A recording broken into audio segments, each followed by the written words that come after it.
In California, the Fair Employment and Housing Act prohibits harassment and discrimination because of gender identity, gender expression, transitioning, or sexual orientation.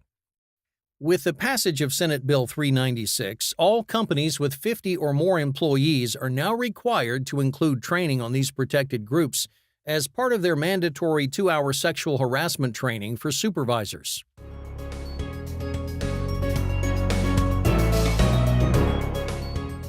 Gender expression is a person's gender-related appearance or behavior.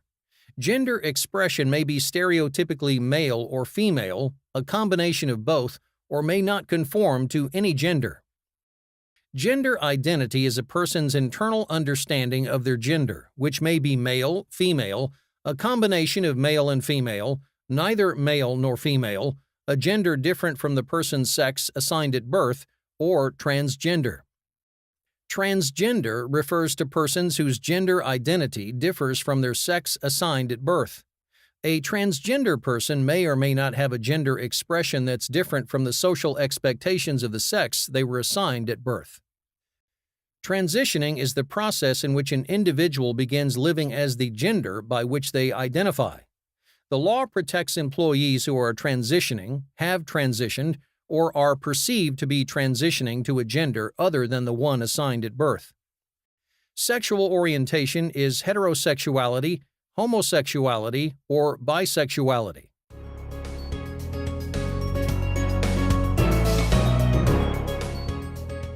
The following supervisor conduct is illegal under California law. Engaging in harassment or discrimination that affects tangible employment actions such as hiring, firing, demotion, or promotion. For example, refusing to promote a woman for no other reason than the fact that she does not dress stereotypically female, or terminating the employment of a worker who is undergoing or planning sex reassignment surgery. Requiring employees to tolerate harassment as a condition of employment. For example, a warehouse manager telling his employees that they will simply have to ignore homophobic slurs from their coworkers because they are commonplace in blue-collar jobs. Harassing or discriminating against employees because of a perception which is not true. For instance, a manager choosing not to give a job assignment to a woman because he thought she was a lesbian. Her sexual orientation is irrelevant in this scenario. She's protected either way. Making employment decisions or comments based on sex stereotypes. For example, refusing to hire job candidates whose gender identity is female for a job that requires heavy lifting solely because of gender stereotypes.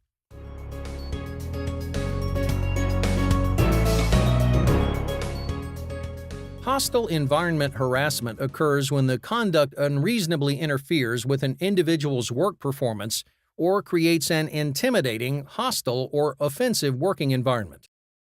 Supervisors have the dual responsibility of avoiding harassing behavior themselves while watching for it in the employees they manage.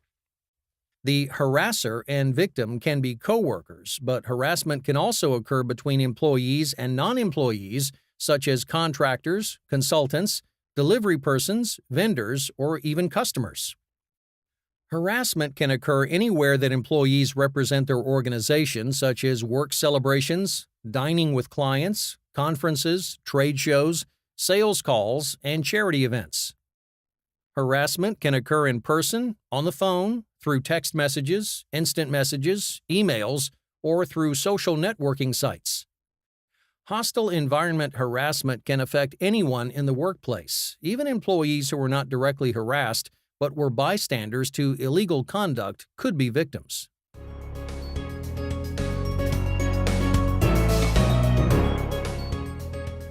Using demeaning or offensive names or the use of slurs or epithets.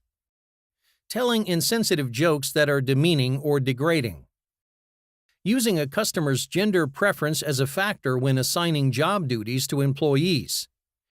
Making derogatory comments about the traits or legal rights of a protected group, such as a man should not be wearing a dress. Excluding or isolating coworkers from work-related activities and assignments. For example, assigning a transgender person exclusively to job assignments that do not involve customer interaction when coworkers in the same position work with customers on a regular basis. Viewing offensive websites or using social networking sites to harass coworkers. For instance, making disparaging comments about gender expression on a coworker's social media pages or viewing anti-gay websites in full view of coworkers.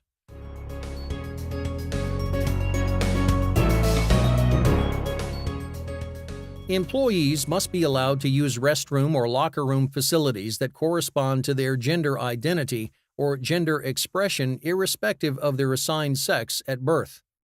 Employers must provide methods such as lockable toilet stalls, individual schedules for showers, shower curtains, or any other appropriate systems to ensure privacy for employees in their facilities. Employers must designate single-occupancy restrooms with gender-neutral signage such as unisex or simply restroom. Employers must allow employees to groom and dress according to their gender identity. If an employer assigns gender-specific uniforms, employees must be allowed to wear the uniform corresponding to their gender identity.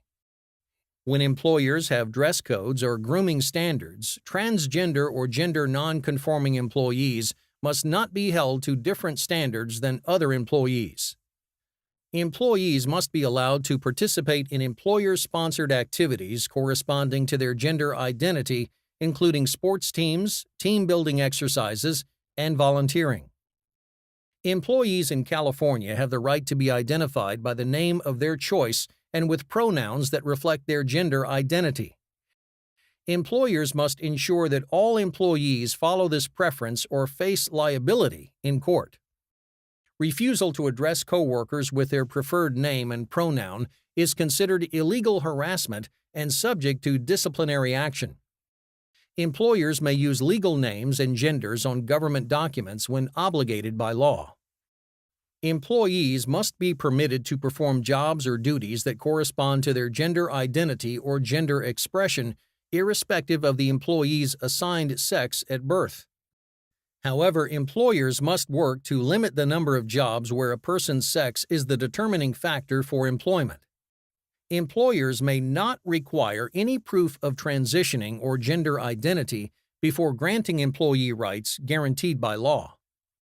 Employers may only communicate with employees about their gender identity, gender expression, or transitioning if the employee initiates the conversation to discuss gender-related working conditions. However, employers may make a confidential inquiry of an employee for the sole purpose of ensuring access to comparable, safe, and adequate multi-user facilities. The law prohibits employers from asking about or requiring documentation as proof of an individual's sex, gender, gender identity, or gender expression as a condition of employment. Additionally, discrimination against an applicant who fails or declines to mark male or female on an application form is expressly prohibited. Employees have the right to report harassment or discrimination to the Department of Fair Employment and Housing for up to 1 year from the first instance of misconduct.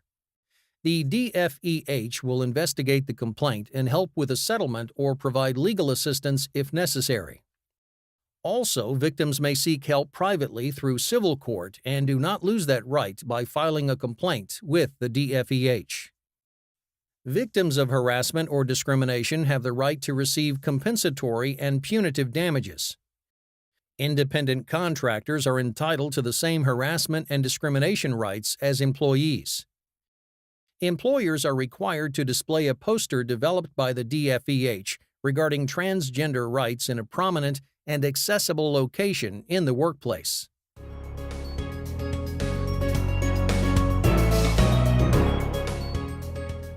Retaliating against a coworker for filing a harassment complaint is illegal under California and federal law.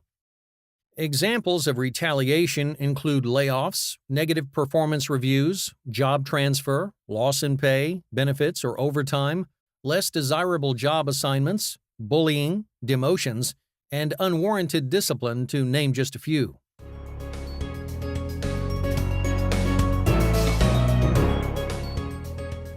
Employers and their supervisors must take reasonable steps to prevent harassment from occurring. Supervisors who fail to prevent harassment or who engage in harassment themselves can be found personally liable in court for large monetary judgments and face disciplinary action up to and including termination.